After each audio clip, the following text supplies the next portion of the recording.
Assalamualaikum warahmatullahi wabarakatuh. Izinkan saya memperkenalkan diri, saya Muhammad Syafrin Hidayat. Kali ini saya akan membahas tema pemuda berperan, jangan baperan. Ikhwan dan akhwat, teman-teman sekalian, yang semoga dirahmati oleh Allah Subhanahu wa taala. Ketika baper telah mengganggu konsentrasi kita, menyita waktu dan pikiran kita, bahkan menjadikan hati ini galau dan gelisah. Lalu, salahkah ketika kita baperan? Suatu istilah yang masih populer hingga sekarang adalah kata baper, yang awalnya baper mulai muncul pada populer pada tahun 2015.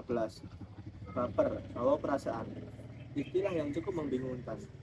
Bukankah kita kemana-mana mesti membawa perasaan kita? Saat makan kita bawa perasaan, saat mandi kita bawa perasaan.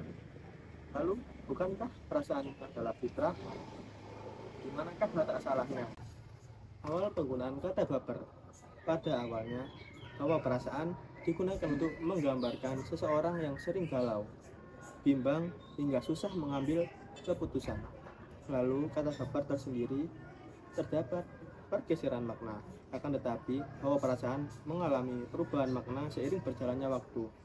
Kata baper sekarang lebih sering digunakan ditujukan kepada orang-orang yang mudah tersinggung atau marah akibat terlalu mengambil hati atau terlalu peduli, sehingga baper adalah istilah yang digunakan untuk melebaikan seseorang yang terlalu banyak menggunakan perasaan dalam berinteraksi. Hakikat perasaan adalah sebuah anugerah. Perasaan merupakan suatu anugerah yang Allah berikan pada setiap insan. Pada dasarnya, setiap manusia pasti memiliki perasaan, seperti perasaan suka, sedih, kasihan, dan lain-lain. Perasaan bisa mengekspresikan apa yang kita rasakan. Namun, kita harus bijak dalam menggunakan perasaan. Kalau kita menunjukkan perasaan, buat mereka kita baperan, sehingga banyak yang lebih memilih diam dan bungkam. Maka menggunakan perasaan pada situasi tersebut kurang pas. Kita harus menyeimbangkan antara logika dan perasaan. Seseorang harus mampu menyeimbangkan antara logika dan perasaan. Apabila salah satunya lebih dominan, maka akan sangat mempengaruhi benar atau salahnya kita dalam bertindak. Sebab kita akan dihadapi dengan berbagai macam pilihan pada harinya. Manusia terlalu mengikuti gerakan logika, sifatnya akan keras kepada orang lain. Sebaliknya, jika manusia yang terlalu menggunakan perasaan, sifatnya terlalu lembut dan sensitif. Keseimbangan antara logika dan perasaan akan membuat kita memiliki bekal yang cukup dalam menghadapi kehidupan. Sebuah pertanyaan, mengapa kita harus punya peran membangun masyarakat dan umat? Karena kita ingin menjadi orang yang paling bermanfaat, karena kita ingin menjadi sebaik-baik manusia, dan sebaik-baik manusia adalah yang paling memberikan manfaat. Rasulullah SAW bersabda, khairun nasi anfa'ahum linnas. Sebaik-baik manusia adalah yang paling bermanfaat bagi manusia. Hadis riwayat Ahmad. Lalu bagaimana langkah-langkah kita sebagai pemuda yang ingin mempunyai peran dalam membangun umat? Yang pertama, kita bisa menimbulkan niat yang baik. Yuk. Yang pertama, kita bisa membuat niat yang baik. Hadis riwayat Bukhari dan Muslim mengatakan, barang siapa berniat melakukan kebaikan namun dia tidak jadi melakukannya, Allah akan tetap menuliskannya sebagai satu kebaikan sempurna di sisinya. Yang kedua ada ikhlas dalam berperan serta. Peran kecil bernilai besar di sisi Allah karena sebuah niat. Abdullah bin Mubarak berkata, boleh jadi amalan yang sepele menjadi besar pahalanya disebabkan karena niat, dan boleh jadi amalan yang besar menjadi kecil pahalanya karena niat.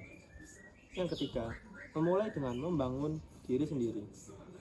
Hal ini juga berdasarkan keumuman dari sabda Rasulullah SAW, abda'u binafsik, yang artinya mulailah dari dirimu sendiri, riwayat Muslim. Yang keempat, membangun umat dengan membangun keluarga. Kebaikan keluarga akan berpengaruh pada kebaikan masyarakat, dan kebaikan masyarakat akan berpengaruh kepada kebaikan negara. Oleh karena itulah, agama Islam banyak memberikan perhatian masalah perbaikan keluarga. Di antara perhatian Islam adalah bahwa seseorang laki-laki yang merupakan kepala rumah tangga harus menjaga diri dan keluarganya dari segala perkara yang tidak mengantarkan menuju neraka. Allah berfirman dalam At-Tahrim ayat 6 yang artinya, hai orang-orang yang beriman, peliharalah dirimu dan keluargamu dari api neraka yang bahan bakarnya adalah manusia dan batu. Yang kelima, kita bisa memulai membangun dari masyarakat sekitar. Membangun bangsa dimulai dari membangun masyarakat sekitar, contohnya dari tetangga-tetangga terdekat kita.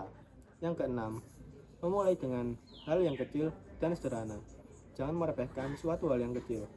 Kita lihat gunung yang besar adalah kumpulan dari kerikil-kerikil yang kecil. Baik teman-teman, kita menuju sesi akhir yaitu penutup.